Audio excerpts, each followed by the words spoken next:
ಅನುದಿನ ಆಹಾರ ಮಾರ್ಚ್ 10 ಮಂಗಳವಾರ.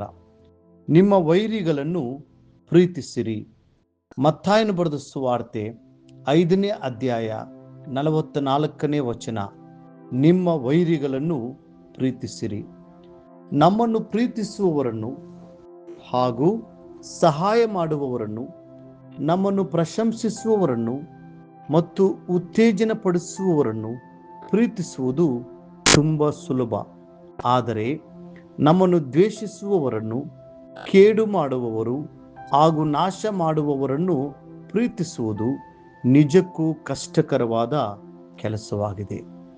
ನಮ್ಮ ಹೃದಯಗಳು ಆ ಕಲ್ವಾರಿ ಪ್ರೀತಿಯಿಂದ ತುಂಬಿರುವಾಗ ನಮಗೆ ಯಾವುದೂ ಅಸಾಧ್ಯವಲ್ಲ.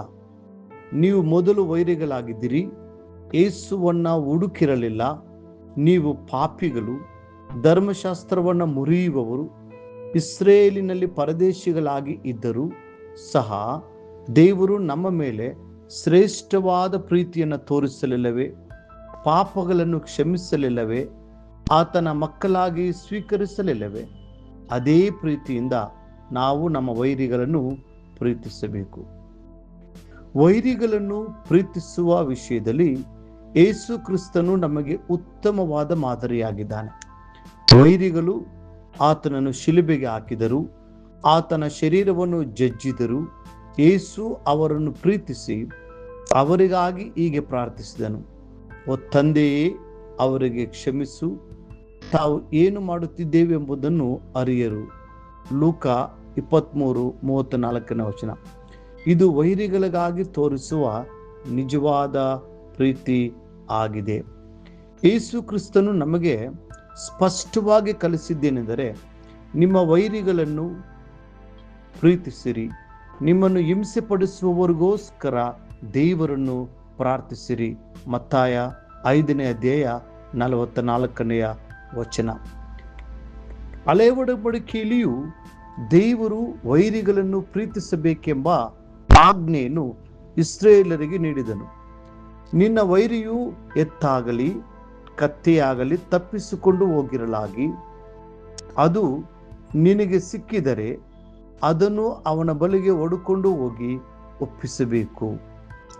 ನಿನ್ನ ಹಗೆಯವರ ಕತ್ತೆ ಹೊರೆಯು ಕೆಳಗೆ ಬಿದ್ದಿರುವುದನ್ನು ಕಂಡರೆ ಅದನ್ನು ಎಬ್ಬಿಸುವುದಕ್ಕೆ ಮನಸ್ಸಿಲ್ಲದೆ ಹೋದಾಗ್ಯೂ ಅವನಿಗೆ ಸಹಾಯ ಮಾಡಿ ಎಬ್ಬಿಸಲೇಬೇಕು. ವಿಮೋಚನ ಕಾಂಡ 23ನೇ ಅಧ್ಯಾಯ 4 ಮತ್ತು 5ನೇ ವಚನ. ನಮ್ಮ ಕರ್ತನು ಹೇಳಿದ್ದೇನೆಂದರೆ, ನೀವಾದರೂ ನಿಮ್ಮ ವೈರಿಗಳನ್ನು ಪ್ರೀತಿಸಿ ಅವರಿಗೆ ಉಪಕಾರ ಮಾಡಿರಿ, ಧೈರ್ಯವನ್ನು ಬಿಡದೆ ಸಾಲ ಕೊಡಿರಿ. ಹೀಗೆ ಮಾಡಿದರೆ ನಿಮಗೆ ಬಹಳ ಫಲ ಸಿಕ್ಕುವುದು ಮತ್ತು ನೀವು ಪರಾತ್ಪರನ ಮಕ್ಕಳಾಗುವಿರಿ.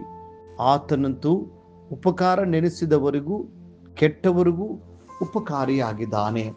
ಲೂಕ 6ನೇ ಅಧ್ಯಾಯ 35ನೇ ವಚನ. ಕ್ರಿಸ್ತನು ಬೋಧಿಸಿದ ಹಾಗೆಯೇ ಪೌಲನು ಸಹ ಬೋಧಿಸಿದನು. ಅವರಿಬ್ಬರೂ ವಿಶ್ವಾಸಿಗಳಿಗೆ ವೈರಿಗಳನ್ನು ಪ್ರೀತಿಸಬೇಕು ಎಂಬುದಾಗಿ ತಿಳಿಸಿದ್ದಾರೆ. ಹಾಗಾದರೆ ನಿನ್ನ ವೈರಿಯು ಹಸಿದಿದ್ದರೆ ಅವನಿಗೆ ಊಟಕ್ಕೆ ಬಡಿಸು, ಬಾಯಾರಿದ್ದರೆ ಕುಡಿಯುವುದಕ್ಕೆ ಕೊಡು. ಹೀಗೆ ಮಾಡುವುದರಿಂದ ಅವನ ತಲೆಯ ಮೇಲೆ ಕೆಂಡಗಳನ್ನು ಕೂಡಿಸಿಟ್ಟಂತಾಗುವುದು. ರೋಮಾಪುರದವರಿಗೆ 12ನೇ ಅಧ್ಯಾಯ 20 ಮತ್ತು 21ನೇ ವಚನ. ಪ್ರಿಯ ದೇವರ ಮಕ್ಕಳೇ, ನೀವು ನಿಮ್ಮ ವೈರಿಗಳನ್ನು ಪ್ರೀತಿಸಿದರೆ ದೈವಿಕ ಸಮಾಧಾನವು ನಿಮ್ಮ ಹೃದಯದಲ್ಲಿ ನೆಲೆಸಿರುತ್ತದೆ. ನಿಮ್ಮ ನಡವಳಿಕೆಯನ್ನು ದೇವರು ಮೆಚ್ಚಿದ್ದಾನೆ ಎಂಬ ಭರವಸೆಯು ನಿಮಗೆ ಉಂಟಾಗುತ್ತದೆ.